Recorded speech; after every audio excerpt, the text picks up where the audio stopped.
Avec vous sur Sud Radio pour commenter l'actualité. L'actualité, c'est le discours qu'est en train de prononcer le président de la République en ce moment même sur les séparatismes. Discours très attendu. Ça fait plusieurs fois qu'il est reporté, différé. On va commenter certaines de ces déclarations avec vous, avec François Monboise. Bonjour, président de la FEVAD, c'est la Fédération européenne de la vente à distance. Bonjour. Patrick Mignon, ancien commandant de bord, membre du Parti chrétien-démocrate. Bonjour à vous. Jérôme Dubus, membre de La République En Marche. Et Mehdi Ouraoui, vous êtes essayiste et spécialiste du discours politique. On va parler de cela avec vous. On va parler du Covid et pourquoi un sursis pour les grandes villes. Est-ce qu'on on attend quelques jours peut-être pour préserver ce discours du président de la République et puis prolongation de l'état d'urgence jusqu'à fin mars. Petit tour de table de ce qui a retenu votre attention aux uns et aux autres. Patrick Mignon, c'est un hommage que vous vouliez rendre aux pompiers. J'ai pas de retour. Alors, je ne sais pas si François Monboise m'entend. Oui, moi je vous entends. Eh bien François, alors vous, allez-y, vous, votre coup de cœur. Moi, mon coup de cœur, c'était l'interview de Rhys. Oui. Attendez, je vais enlever un micro. Oui. Oui, tout à fait. Voilà. Bonjour. Alors attendez, on est avec François Monboise. Allez-y François. Oui, c'était un coup de cœur pour l'édito de Rhys. Enfin, pas l'édito, l'interview qu'il a donnée à France Inter hier, qui était une interview de tolérance. Rhys en particulier, une jolie formule, et puis je comprends pas que des gens qui ont eu accès à la culture n'acceptent pas les idées des autres. Il disait ça de manière extrêmement calme. C'est quand même quelqu'un qui menaçait de mort depuis je sais pas combien d'années.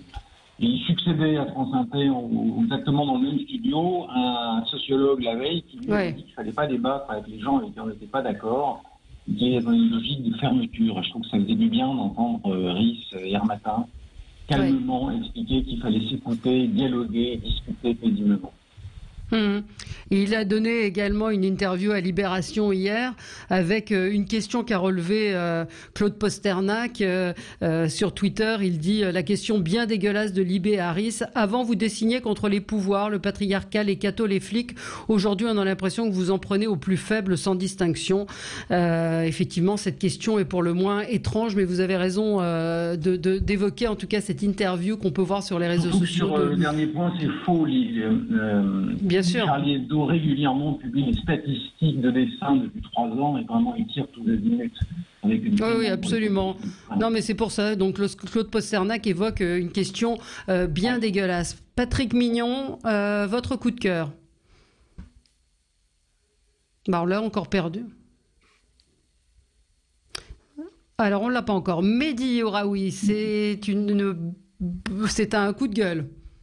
Ben, ça rejoint un peu d'ailleurs ce que dit Rhys sur l'état de la société, l'état des Lumières. Il y a un philosophe, un historien plus précisément d'ailleurs, israélien qui est mort il y a quelques semaines, qui parlait des anti-lumières, donc à propos de tous ces événements qu'on voit en ce moment.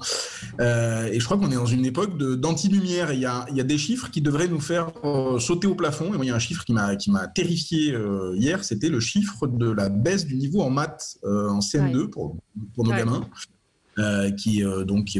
pour résumer, il y a 55% des gamins qui sont en difficulté à l'issue du CM2 en mathématiques. Il y a plus d'un quart des gamins qui ne savent pas faire une soustraction. Je ne sais pas si vous réalisez, une soustraction à l'issue du CM2. Et je crois qu'on prend ces chiffres année après année.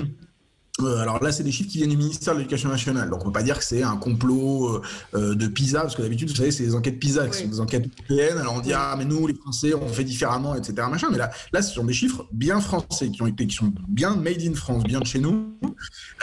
Et donc on regarde ces chiffres et on a pris l'habitude de les recevoir chaque année, un peu comme si c'était une espèce de marronnier d'habitude à laquelle on devrait se faire et à laquelle on devrait justement s'habituer et se résigner. Mais c'est absolument terrifiant on parle d'ensauvagement en ce moment. Moi, je reprends pas le terme parce que je trouve que c'est un terme qui vise plutôt à exclure qu'à créer de la paix civile, mais en tout cas, on peut craindre, il y a un risque imminent et généralisé d'abêtissement. Alors, il y a d'autres compétences, hein. Les gamins, ils savent faire plein d'autres choses, ils savent faire des choses que nous, on ne savait pas faire, par exemple, comme coder, comme apprendre à maîtriser d'autres techniques technologiques, etc. Mais il y a quand même un risque assez généralisé d'abêtissement général de la population, et notamment on voit bien dans une grande pandémie comme celle qu'on est en train de vivre, ce que le manque de culture scientifique peut provoquer en termes d'obscurantisme, en termes d'adhésion à des thèses complotistes, en termes simplement d'incapacité à faire son devoir de citoyen et de pouvoir choisir, par exemple, sur la question du masque, sur la question de ce qu'on attend d'un gouvernement sur les vaccins, de ce qu'on attend d'un gouvernement sur la gestion sanitaire. Il y a une question citoyenne absolument majeure derrière ces chiffres de baisse du niveau des maths chez nous. Oui. Alors on l'avait évoqué pour le lire et écrire, hein, où en 6e, je crois je me souviens plus exactement du chiffre, mais un pourcentage assez important d'élèves qui arrivent sans savoir lire ni écrire. Et c'est vrai qu'on peut s'interroger quand même sur les raisons de cette baisse de niveau. Vous avez une explication ? Après, moi, je suis souvent critique avec ce que fait le gouvernement en ce moment, parce qu'il y a quand même pas mal de choses qui sont critiquables. Mais c'est vrai que Blanquer, sur, par exemple, la baisse du nombre d'élèves dans les CP, dans le dédoublement des CP, a fait quelque chose qui était... et d'ailleurs, ses prédécesseurs allaient plutôt dans le même sens. Donc, voilà, tout le monde a plutôt compris quand même qu'il fallait absolument un meilleur encadrement des gamins et plutôt en plus petit nombre sur les classes comme ça très sensibles que sont le CP, mais clairement, on est en train de sacrifier notre... Il y a un gamin qui se fait poignarder en Seine-Saint-Denis il y a 2 jours, je crois. C'était il y a 2 jours. Personne n'en parle. Le gamin se fait poignarder, je crois, en classe, et personne n'en parle. Tous les jours, il y a des professeurs qui se font insulter. Tous les jours, il y a des professeurs qui se font gifler par des parents. Tous les jours, il y a des choses qu'on ne peut pas accepter dans l'école de la République. Moi, je voudrais réagir sur ce qui vient d'être dit. Jérôme Dubus. Si je puis me permettre, je suis assez d'accord avec le constat. Après, les conclusions sur la transmission sur l'analyse du Covid et ses conséquences, masque ou pas, vaccin ou pas, test ou pas, etc., c'est un petit peu plus, à mon avis, contestable. Mais sur le constat, je partage. D'ailleurs, Blanquer, quand il est arrivé, et un certain nombre de ministres l'avaient fait avant lui, comme Claude Allègre quand il était à l'éducation, de manière plutôt maladroite d'ailleurs, mais enfin, le fond était là. Il faut en revenir au savoir de base, c'est-à-dire apprendre à compter, à lire, à écrire, et ce n'est pas le cas aujourd'hui. Blanquer a mis ça comme fondamentaux, il a eu raison, ça va prendre des années, parce que la dérive actuelle de l'éducation nationale, elle date des années 70, vous le savez bien, c'est l'esprit de mai 68 qui a irrigué partout dans l'éducation, pas seulement sur l'éducation d'ailleurs primaire, collège, lycée, sur l'éducation ensuite supérieure, qui a été une catastrophe. Regardez les résultats du bac cette année. Alors, c'est une année un peu spéciale. Oui, c'est particulier. Il y a 96% de résultats positifs. Il n'y a jamais eu autant de mentions. Qu'est-ce que ça veut dire ? Ça ne veut oui, plus mais c'est particulier cette année. Non, mais ça veut effectivement. Pas une question de laxisme. C'est parce que pour le coup, il y a des familles qui sont des familles plutôt rigides où les gamins n'arrivent pas à suivre parce que simplement, par exemple, ce sont des familles qui n'ont pas les codes scolaires. On sait très bien que c'est une institution qui est totalement opaque et dont il faut avoir tous les codes pour savoir où orienter son gamin, dans quelle bonne classe, dans quel bon établissement, etc. En réalité, le vrai problème, c'est que l'école est désormais le déversoir de tous les problèmes de la société. C'est-à-dire, on le voit bien, on l'a vu sur la question des tenues des élèves. La question des tenues des élèves, c'est quelque chose qui se règle en famille avec ses parents tant qu'on est pas majeur, voilà, qui se dit, c'est une discussion entre des parents et des enfants. La question de la laïcité, très souvent, c'est quand même quelque chose qui est censé être discuté d'abord. Indépendamment de ça, il y a un problème de contenu des savoirs qui n'est pas absolument respecté. On a mis tout un tas. Moi, je regarde ce que font les enfants, ce que faisaient mes enfants au lycée. On leur a ajouté tout un tas de matières qui ne sont pas des matières fondamentales. Et les matières fondamentales ont été, pour le coup, négligées faute de temps. Donc il faut en revenir à un certain nombre. Alors je sais que c'est assez conservateur comme discours. Il faut en revenir à un certain nombre de fondamentaux qui sont des savoirs de base sur lesquels on a parfaitement négligé les enseignements. C'est évident. C'est évident. Alors, est-ce qu'on a retrouvé Patrick Mignon ? Est-ce que vous m'entendez, Valérie? On vous entend très bien. Alors, Bon, hommage aux vous pompiers. Oui, désolé pour cet incident de connexion. J'ai de la fibre, normalement ça passe bien.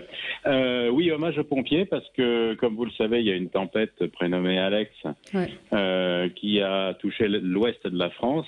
Et ces gens qui sont sur tous les fronts de manière permanente ont eu un surcroît, j'imagine, d'activité, notamment dans les zones côtières. Et il faut penser à eux parce que sans eux, notre système serait vraiment à plat. Moi, je vois très bien. Alors, je rappelle quand même que les pompiers, c'est d'abord majoritairement, ce sont des pompiers non professionnels, c'est-à-dire les pompiers volontaires. Il y a aussi des corps professionnels de pompiers, les pompiers départementaux, des SDIS, services départementaux d'incendie et de secours, et deux corps militaires, je crois, les pompiers de Paris, la BSPP et les marins-pompiers de Marseille. Et ça, moi, je trouve qu'on s'habitue à leurs interventions, on trouve normal qu'ils soient sur tous les fronts et en cette période de météo agitée et destructrice, eh bien, je voulais juste leur rendre un hommage parce que c'est vraiment méritoire, c'est vraiment exceptionnel. Voilà. Bah, écoutez, on s'associe à l'hommage. Oui, on s'associe à cet hommage évidemment parce qu'ils vont être, comme vous le dites, en première ligne. Jérôme Dubus. Et pour des soldes, et des salaires qui sont quand même pas dans le haut de la fourchette. Hein. Non, mais ça c'est sûr. Vraiment... Jérôme Dubus, c'est un coup de gueule? Oui, alors c'est un coup de gueule sur les conclusions de la commission d'enquête qui vient de rendre son rapport concernant ce qui s'est passé, l'attentat qui a eu lieu il y a exactement un an, puisque c'était le 3 octobre 2019, à la préfecture de police de Paris. Ouais. Cette commission d'enquête a fait un travail remarquable.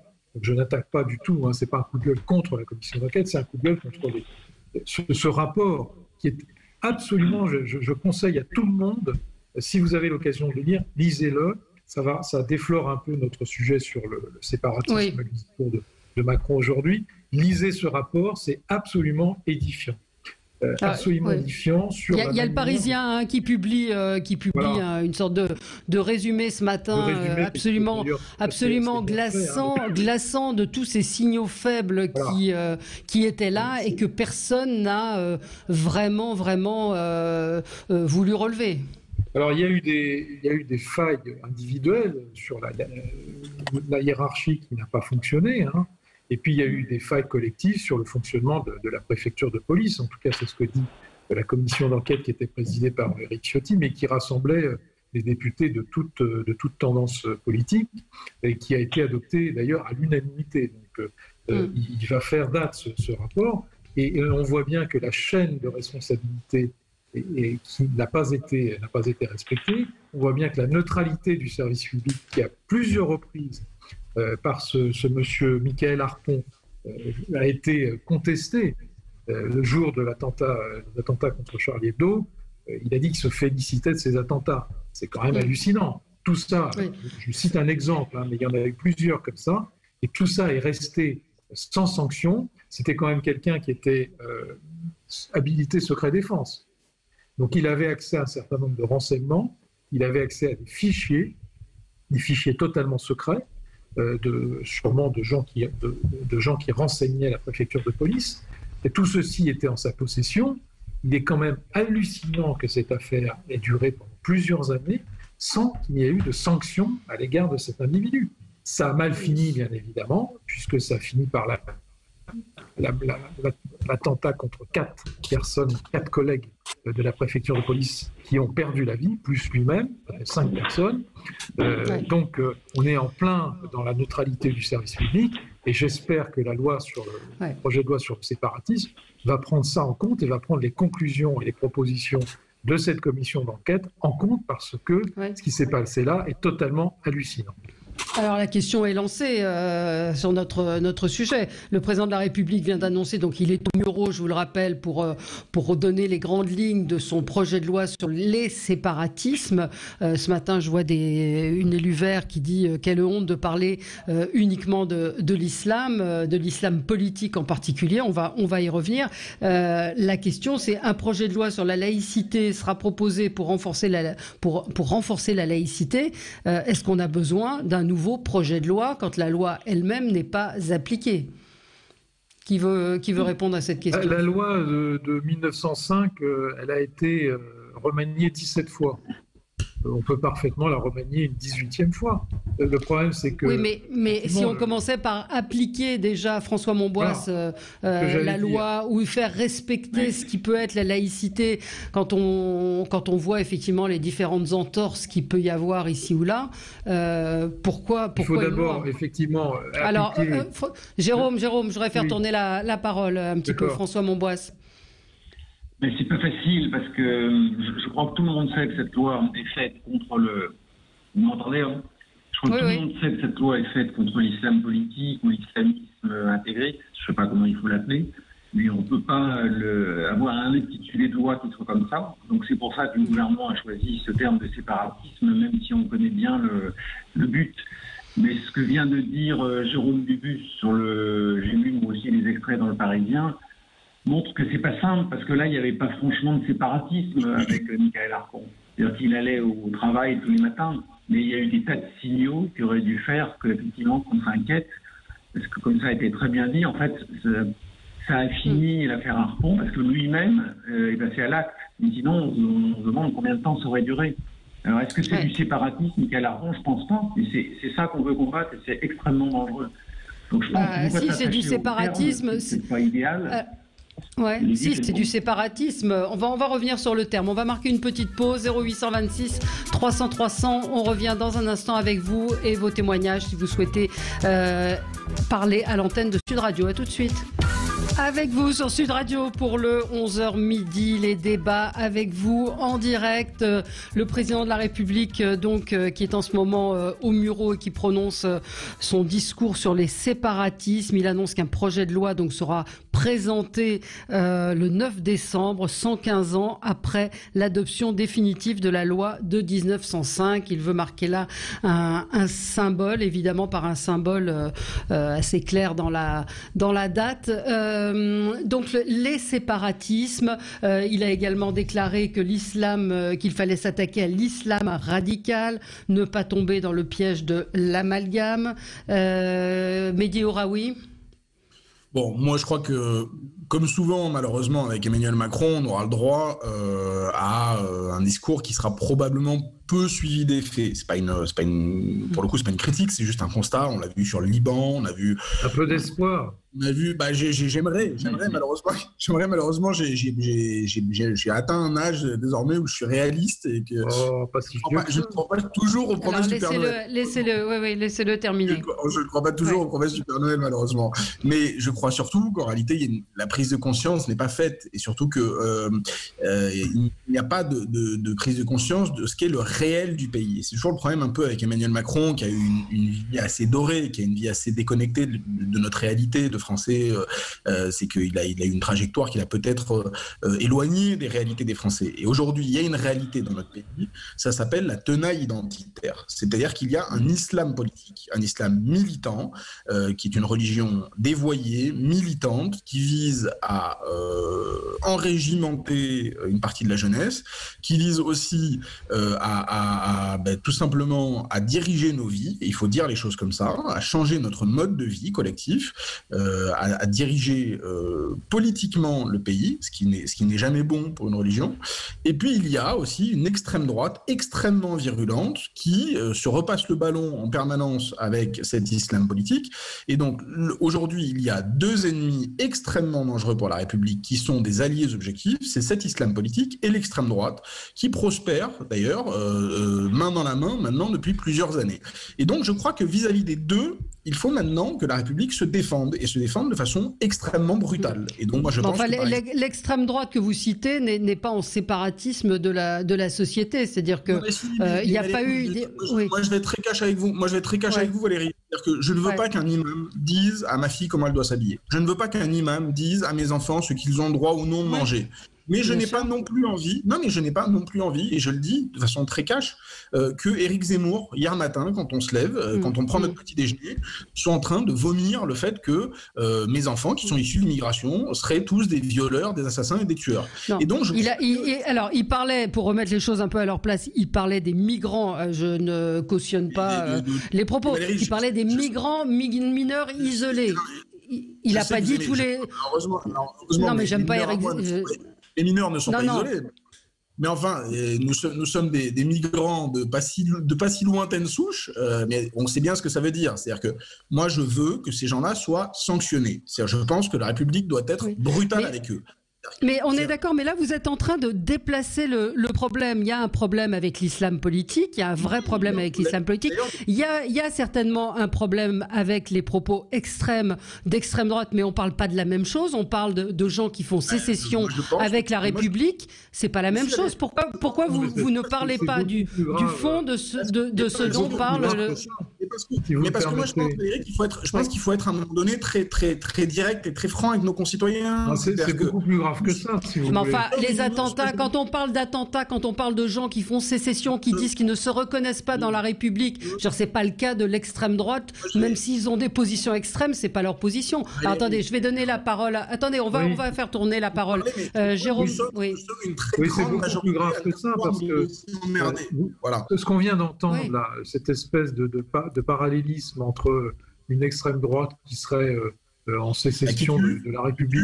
Moi, je ne sais pas de quelle extrême droite on parle, mais en tout cas, ce n'est pas l'extrême droite. Encore que quand on fait 25%, je me demande si on est encore extrême droite. D'ailleurs, on peut se poser la question. Ça, c'est un problème de politique interne. Mais en tout cas, ce n'est pas l'extrême droite qui se présente aux élections tous les jours. Ce n'est pas ça. Bon, alors on peut dire qu'il y a un séparatisme ultra-blanc qui, paraît-il, menace la République. Je ne sais pas si c'est vrai, moi je n'ai pas d'éléments là-dessus, mais en tout cas, il y en a un que l'on connaît depuis des années et sur lequel tout le monde a capitulé, c'est l'islamisme radical. Je me souviens, ma première campagne, c'était en 1983, c'était à Meaux, en Seine-et-Marne. J'avais fait une campagne municipale. On avait découvert dans une des bars de la Pierre-Collinet, qui est un quartier difficile de Meaux, qui a été réhabilité depuis, une mosquée clandestine. C'était en 1983. Personne n'avait bougé à l'époque. Personne. Ni le préfet, ni le maire, ni le député. Personne. Bon, écoutez, c'était en 1983. On est en 2020 aujourd'hui. Tout le monde a laissé faire. Tout le monde a laissé faire. Alors aujourd'hui, il faut reconnaître. Non, je termine. Aujourd'hui, il faut reconnaître un certain courage à Emmanuel Macron de faire un discours sur le sujet et d'essayer de légiférer. Il faut dire les choses. Alors, personne ne l'avait fait auparavant. Mais laissez terminer parce que c'est inaudible. C'est inaudible. Vous allez avoir la parole après. Donnez-lui au moins le bénéfice du doute sur ce sujet. Il est le seul à vouloir faire quelque chose depuis 30 ans, depuis 40 ans. Personne n'a voulu légiférer sur ce sujet. Nicolas Sarkozy a essayé d'organiser l'islam de France. Malheureusement, ça a été un échec.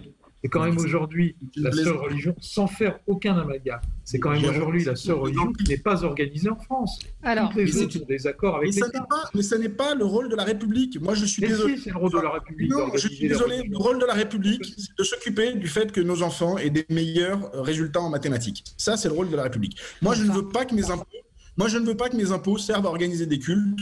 Pardon, je n'ai pas d'impôts pour ça, ça ne m'intéresse pas. Voilà, si je veux mettre mes impôts dans quelque chose qui relève de la religion, je fais un peu. C'est pourtant la loi de... Mais c'est pas le sujet. Patrick Mignon. Oui, si je réussis à en placer une, parce que Mehdi Ouraoui est très convaincant dans le début de son discours, mais ensuite, ça dérive. Effectivement, le problème dont on parle et que vous avez posé comme sujet, c'est les séparatismes. Que je sache, l'islam, d'ailleurs il n'y a pas d'islam politique, religieux ou autre, l'islam est un tout. C'est une théocratie, c'est incompatible avec la définition française de la République. C'est-à-dire que, comme le dit M. Ouraoui à l'instant, la religion doit être séparée de la République. C'est la fameuse loi de 1905. Elle s'applique dans les deux sens. C'est-à-dire qu'il n'y a pas à avoir un islam qui intervienne au plan politique. Point. Et je complète en plus, moi je ne me considère pas du tout d'extrême droite, je suis conservateur, mais d'ailleurs ce qu'a dit Jérôme Dubu sur les mosquées cachées et secrètes, ça existait et ça avait même été dénoncé par Philippe de Villiers avec les mosquées de Roissy, où on avait découvert pas une, mais un certain nombre de mosquées dans les couloirs de l'aéroport. et dans des souterrains. Et ça existe encore. Et ça existe certainement. Moi, ce que je dis, c'est la seule religion qui, effectivement, revendique une séparation et qui veut des espaces réservés aux musulmans et aux musulmanes. Et la seule religion qui soit aussi séparatiste dans son fondement, pour ce que j'en connais, eh bien, c'est l'islam. Puisque vous voulez parler cash, je parle cash aussi. Voilà. Donc vous dites, donc le président de la République, quand il dit les séparatismes, aurait dû dire le séparatisme.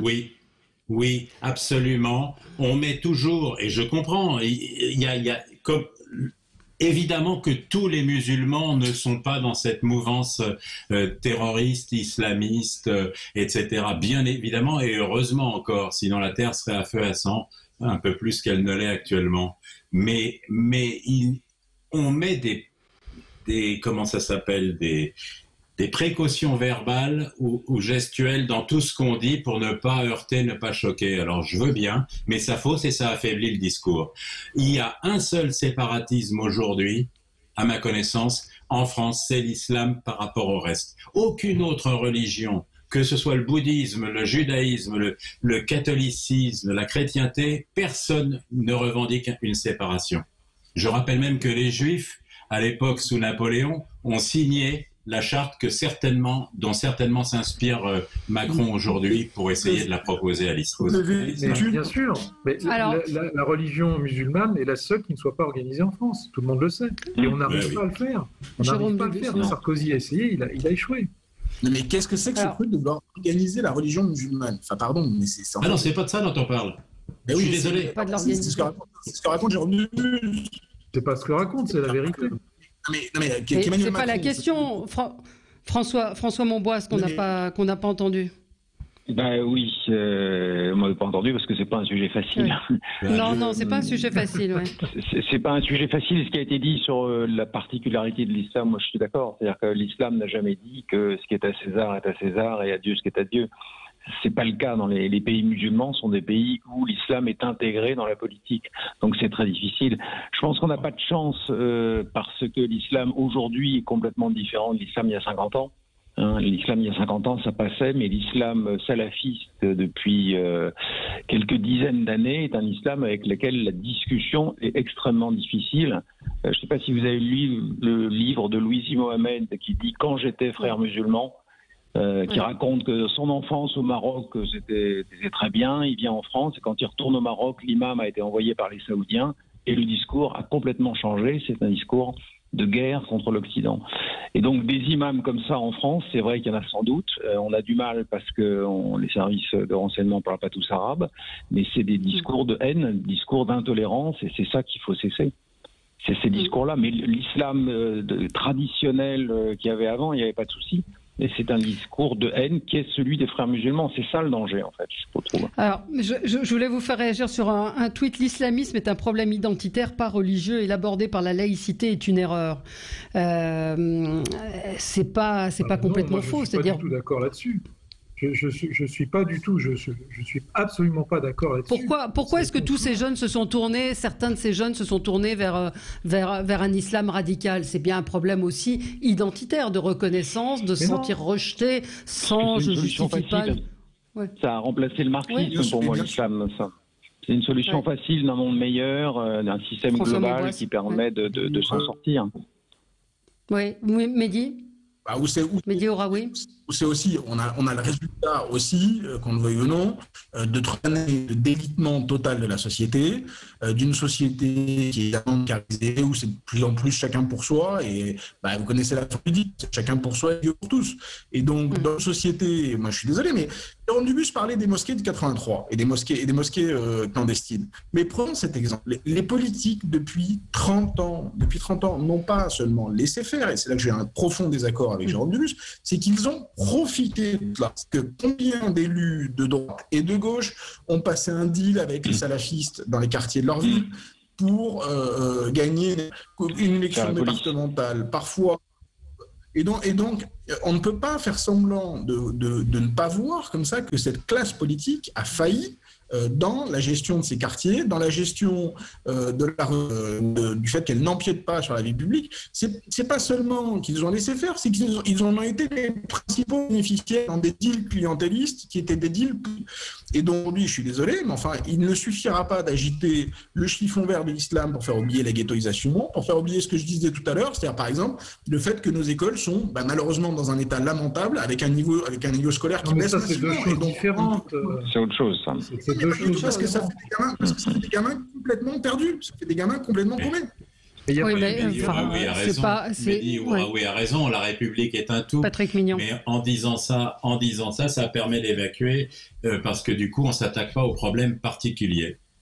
Donc oui, vous avez raison. Le problème de l'éducation, du niveau de la comment on appelle ça, la sociologie appliquée à l'école, le pédagogisme et tout ça, ça a tout détruit. Effectivement. Ouais. Quand je me souviens de l'école à laquelle moi j'allais, ça n'a plus rien à voir et on a un niveau de sortie qui est plus le même.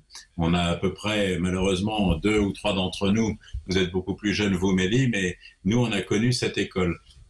Et pareil, j'ai connu moi dans ma vie professionnelle le Caire dans les années 76-80.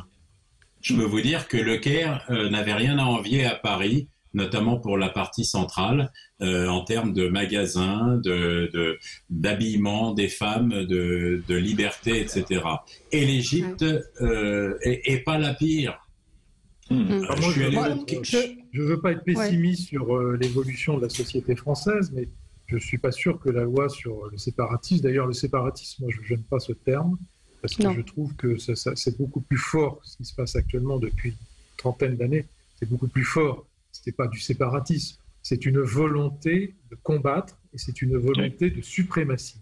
C'est différent du séparatisme. Le séparatisme, on peut vivre séparé. Après tout, ça arrive tous les jours, des gens qui se séparent, vivent séparés. Bon. Là, ce n'est pas du séparatisme. C'est une lutte à mort contre nos valeurs républicaines. Et donc, ça va beaucoup plus loin que le fait de vouloir se séparer. C'est pour ça qu'à mon avis, le terme séparatiste, c'est pas très bon. Mais on va pas épiloguer. Mais c'est pas seulement les valeurs républicaines, Jérôme Dubu. Cette dérive depuis 30 ans, qu'on a constaté dans notre pays, ça va mettre des années à être redressé, ça c'est clair. Même si on est très fort sur un certain nombre de sujets. Je prends le problème de la polygamie. Regardez ce qui se passe en matière de polygamie. Dans les logements sociaux, par exemple. Quand un maire attribue un logement social, il y a 2-3 personnes dans 2-3 pièces. Au bout de 6 mois, ils sont 7, 8, 9, 10. Qu'est-ce qu'on fait? Rien du tout. L'élu a peur. Il a peur d'appliquer la charte du bailleur social qui dit qu'il y a une suroccupation de logement. C'est pas ça le problème. Et des exemples comme ça, vous en avez tous les jours. Est-ce que c'est ça le problème? Eh bien oui, c'est un problème. Parce que ça commence comme ça. Mais non, on commence par tolérer ça, et puis après on tolère tout. Mais non, parce que justement, on s'attache à des problèmes comme ceux-là, qui sont des problèmes, qu'on le veuille ou non, assez marginaux. À la réalité de la polygamie. Non, c'est pas du tout marginal. Et si, la polygamie, c'est quelque chose de marginal. C'est la théorie du carreau cassé. Et pendant ce temps-là, on ne s'attaque pas au réseau de financement de l'islamisme, on ne s'attaque pas au réseau d'information de l'islamisme, on ne s'attaque pas au réseau d'armement de l'islamisme. C'est-à-dire que pendant nos alliés, le Qatar, oui, c'est ça, François. Oui, c'est ça. Oui, mais dans ce cas-là, il y a une contradiction. Oui, mais il y a une contradiction profonde, effectivement. C'est-à-dire qu'on a le sentiment, je ne peux pas écouter le discours d'Emmanuel Macron, mais je vois des alertes qui tombent. Donc, par exemple, il dit qu'il a pris une décision qui est celle que l'école obligatoire sera à partir de 3 ans et que l'instruction à la maison sera limitée aux problèmes de santé. Pourquoi pas? Mais c'est comme l'histoire d'interdire les certificats de virginité. J'entendais une médecin de la Maison des Femmes qui dit c'est extrêmement marginal. Pourquoi on parle de choses comme celle-là, alors qu'effectivement, le fond du problème, c'est le financement de cet islam politique. Mais parce que les deux sont liés, enfin. Si on commence à tolérer à la base un certain nombre de choses, la dérive est celle qu'on a connue. Ce sont des gadgets. Quand on tolère la polygamie, ce sont des gadgets. Je suis désolé, c'est une erreur. Voilà. Ce sont des gadgets. Moi, je veux bien qu'on soit d'accord avec ça. Il faut s'attaquer à la présence. Moi, je ne suis pas d'accord avec l'administration, mais non. Il faut s'attaquer à la présence islamiste dans l'administration. Il faut s'attaquer à la présence islamiste étrangères sur notre territoire. Il faut s'attaquer aux complicités, parce qu'en réalité, on le voit bien en ce moment, par exemple, dans le procès Charlie Hebdo, les complices jouent un rôle absolument majeur, et donc il faut s'attaquer et alourdir les peines. Mais non, on rentre dans le détail. Mais non, on rentre dans le détail, mais globalement, on fait comment pour empêcher le prosélytisme? Ce que dénonce une sociologue qui raconte qu'effectivement aujourd'hui, ce sont des femmes qui sont envoyées dans les mosquées pour les convertir à un islam plus radical, les obliger à mettre le voile. C'est ça aussi, c'est le prosélytisme qui est en marche. Et là-dessus, en tout cas, je n'ai rien vu pour l'instant. On y revient dans un instant avec vous sur Sud Radio. On marque une petite pause, à tout de suite. Avec vous sur Sud Radio jusqu'à midi, vous retrouverez ensuite André Berkoff. Nous avons un auditeur, Christophe, qui est en ligne avec nous. Bonjour Christophe, pour parler donc de ce séparatisme. Vous nous appelez de Marseille, c'est ça? De Marseille, c'est ça, oui. Ouais. En fait, j'avais une petite anecdote qui allait dans le sens du séparatisme. Il y a 2 ans de ça, ma fille, la dernière, est à l'école maternelle. Et comme chaque jour, je lui demande ce qu'elle a mangé à la cantine. Et ce jour-là, elle me dit, j'ai pas beaucoup mangé. Je sentais qu'il y avait quelque chose qui allait pas. Alors, je lui demande qu'est-ce qu'elle a mangé. Elle me dit des lentilles saucisses. Et j'ai compris que voilà, c'était par rapport aux petits musulmans de sa classe qui ne lui parlaient pas parce qu'elle mangeait la saucisse de porc. Donc j'ai été choqué. J'ai appelé la maîtresse. Et voilà. Donc, elle avait 5 ans. Moi, ce qui me choque, c'est qu'à cet âge, on endoctrine déjà les enfants. Et ça, c'est un cas concret. C'est pas ce qu'on voit sur Internet. C'est vraiment du concret. Donc, moi, j'ai mes idées qui me sont propres. En aucun cas, je vais dire à mes enfants, tu ne parles pas à un musulman, tu ne parles pas avec lui parce qu'il mange halal. Et je m'aperçois. Et en plus, les parents, ce n'étaient pas des salafistes ou des extrémistes. Ce sont des gens comme vous et moi. Et c'est ça qui est encore plus choquant. Parce que je me dis, la religion prend vraiment le pas déjà de tout petit. Je suis ici de quartier populaire, mais ça n'existait pas à mon époque, cette histoire. Si vous avez 2 petites secondes, j'ai une autre anecdote pour un de mes garçons, cette fois, qui était dans une autre école. Alors lui, il avait 8 ans. Il parle avec, je vais dire un petit musulman, parce que pour faire la différence, il parle avec un petit musulman, c'est son copain. Il voyait passer un autre collègue à eux. Mon fils lui demande si ça va, comment ça va, qu'est-ce que tu fais et tout. Et l'autre petit lui dit, mais tu lui parles à lui? Alors mon fils, bêtement, il dit, pourquoi? Parce qu'il joue dans un autre club de foot. Il dit, non, c'est un juif, à 8 ans.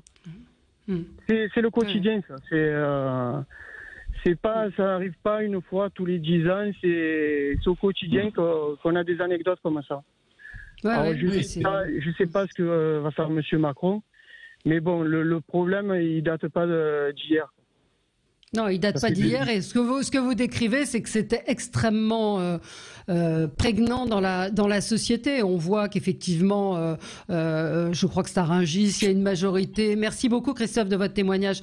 Majorité aujourd'hui de boucherie halal, que à l'hôpital, parfois, c'est de la nourriture halal qui est servie. Donc, est-ce que c'est ça le séparatisme? Je vous pose la question. Pour moi, c'est de l'intolérance, là. Je reboucle avec ce que je disais de Rice ce matin. C'est de l'intolérance. C'est-à-dire que c'est ne pas supporter des gens différents, ne pas leur parler, c'est ça qui est terrible. Oui, mais c'est de l'intolérance à cause de la religion. C'est pas de l'intolérance parce que c'est la religion qui est prégnante et qui est là. Ce matin, Valérie, vous avez peut-être vu Libé, il y a une féministe qui explique dans Libé qu'elle hait tous les hommes. Il paraît qu'Alice Coffin a dit ce matin qu'elle n'écoutait pas de musique classique quand c'était de la musique faite par des hommes. Enfin, pour moi, c'est pareil. C'est-à-dire c'est de la haine des autres, de ne pas supporter la différence, de ne pas pouvoir se parler, c'est hallucinant. Mais est-ce que vous le placez sur le même niveau? Qui veut Patrick Mignon? L'auditeur a confirmé ce que je vous disais tout à l'heure. Alors, Jérôme Dubus. L'auditeur a confirmé ce que je vous disais tout à l'heure. C'est-à-dire que si on ne prend pas le mal à la racine, c'est-à-dire dans les gestes du quotidien. J'ai parlé tout à l'heure de la polygamie, mais j'ai parlé aussi des écoles qui aujourd'hui viennent d'être fermées, enfin, après des années d'enseignement, en Seine-Saint-Denis, qui étaient des écoles associatives salafistes, qui enseignaient dans l'illégalité la plus totale le Coran, une certaine forme du Coran d'ailleurs, très, très conservatrice, bien évidemment, et ça a duré pendant des années. Ça a duré pendant des années. Tout le monde le savait. Tous les quartiers le savent. Je vais faire plaisir à Jérôme Dubu. Ça a duré pendant des années. C'est à la base des attaques systématiques contre les valeurs de la République. On ne peut pas, effectivement, au sommet, lutter également. C'est une espèce de tenaille. C'est à la fois le sommet et la base. Ce que vient de dire Christophe, votre auditeur, est tout à fait juste, notamment pour sa fille.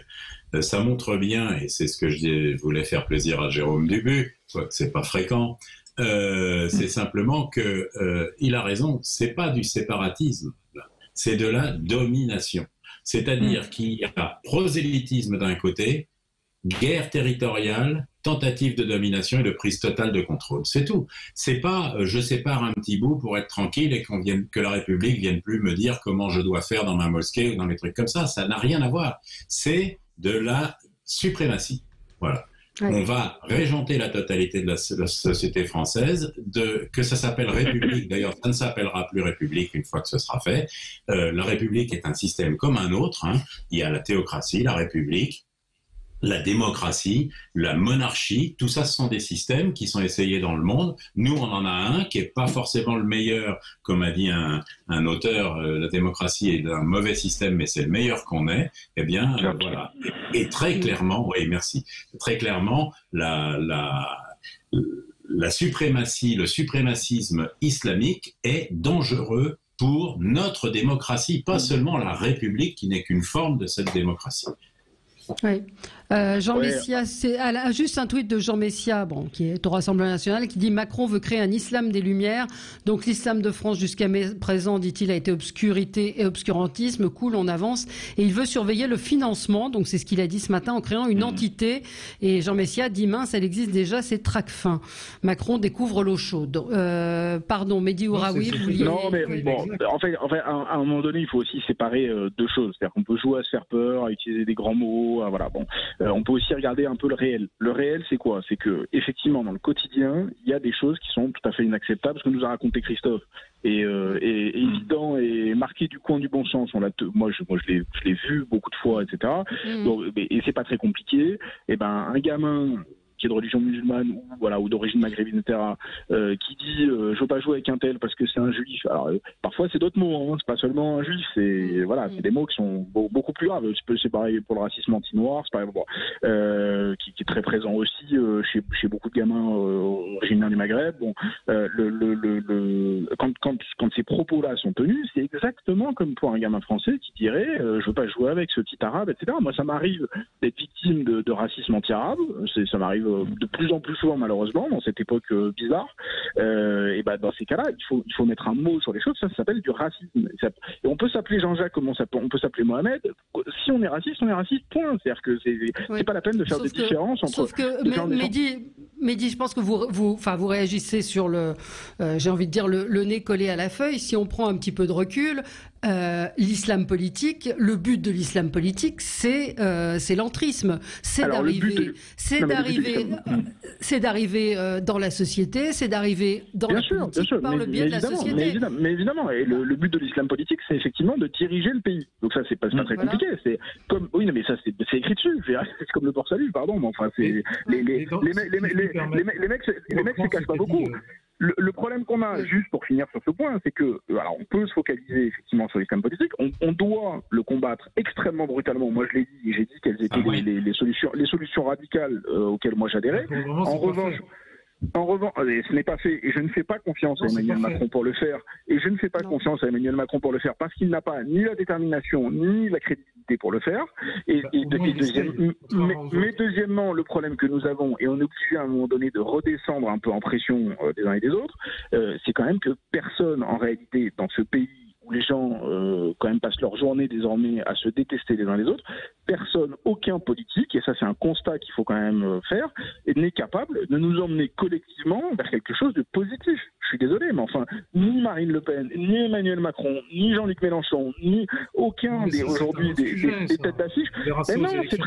Mais pardon, Jean-Luc, je suis désolé, on peut se résigner à ce que la France se délite avec des gens qui se détestent les uns les autres. Enfin, on peut aussi vouloir que les Français s'aiment bien les uns les autres. C'est bon. Mais Jean Messia a totalement tort sur ce qu'il a dit là, avec son tweet que Valérie nous a donné, c'est qu'au contraire, il faut organiser des rapports entre la République et la religion musulmane. On a 7 ou 8 millions. Mais il ne dit pas le contraire. Il dit ce que disait son tweet, c'est que s'il y avait une volonté politique de lutter contre l'islam politique, on commencerait par le financement. Et d'ailleurs, si on n'organise pas les liens entre la République et la religion musulmane d'une certaine de manière continuelle, on aura de manière continuelle ces problèmes de financement des mosquées, ces problèmes de financement des associations, des financements qui viennent de l'étranger. Donc c'est ça qu'il faut organiser, et pour le moment, je ne vois pas grand-chose. Allez, c'est fini pour aujourd'hui. On n'a pas eu le temps de parler du Covid. On verra lundi ce qui va se passer. Certains disent que hier, il y a eu un tempo un peu ralenti, justement, pour ne pas brouiller ce discours d'Emmanuel Macron en annonçant la fermeture des restaurants. On va voir ce qui va se passer lundi. On aura l'occasion d'en reparler. Tout de suite, André Berkoff, merci. Merci à vous et on se retrouve lundi. Bon week-end.